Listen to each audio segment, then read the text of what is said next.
dyan sa mga banta ng mga pagbaha at pagguho ng lupa dahil possible po na magkaroon ng mga malalakas na mga pag-ulan dulot ng shear line. At sa nalalabing bahagi ng Visayas at Mindanao, bagamat magiging madalas po yung mga pag-ulan, pagkilat at pagkulog, lalong-lalo na sa bahagi ng Central Visayas at Northern Mindanao, sa nalalabing bahagi po natin ng Visayas at Mindanao, magkakaroon po ng mga localized thunderstorms, especially sa hapon at sa gabi. Ang agwat ng temperatura sa Iloilo at Metro Cebu ay nasa 27 to 32 degrees Celsius. Sa may Tacloban at Cagayan de Oro, 25 to 32. Dito naman sa may bahagi ng Davao City ay nasa 26 to 33 degrees Celsius at dito naman sa may Zamboanga City, 25 to 33 degrees Celsius.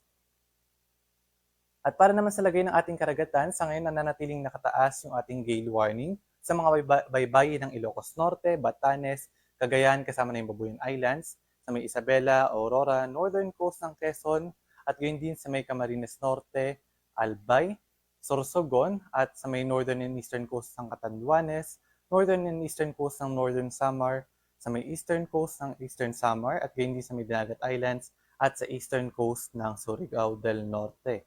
Kaya sa mga nabanggit natin mga baybayin na hanggat maaari, huwag munang pumalaot yung ating mga kababayang mangisda at may maliliit na sasakyang pandagat dahil sa banta na matataas na mga pag-alon, dulot yan ng hanging amihan.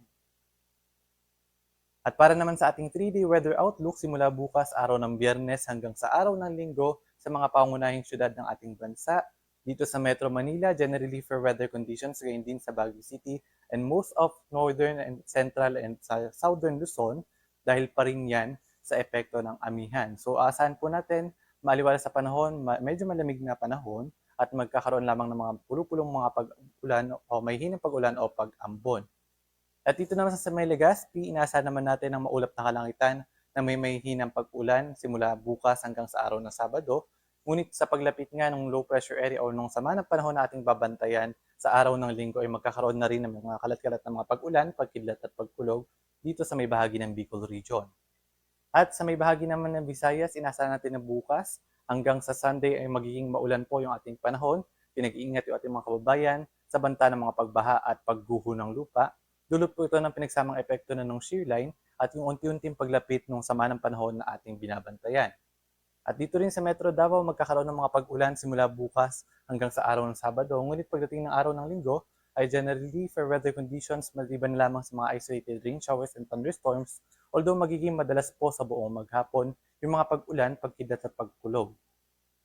Agwat ng temperatura sa Metro Manila nasa 23 to 30 degrees Celsius, sa Baguio City ay 15 to 25, Legazpi 24 to 29 degrees Celsius, sa may Metro Cebu ay 25 to 31, at dito naman sa may Metro Davao ay 24 to 32 degrees Celsius.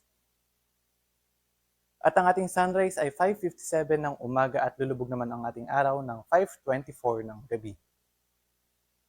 At para sa karagdagang updates, lalong-lalo na sa ating mga thunderstorm and rainfall advisories, kayo din sa mga rainfall warnings, ugaling bisitahin ng ating Facebook at X account, DOST_Pag-asa. At para sa karagdagang impormasyon, bisitahin ang ating website, pag-asa.dost.gov.ph. At yan po munang latest mula dito sa Pag-asa Weather Forecasting Center. Ito po si Patrick Del Mundo. Magandang umaga po sa ating lahat.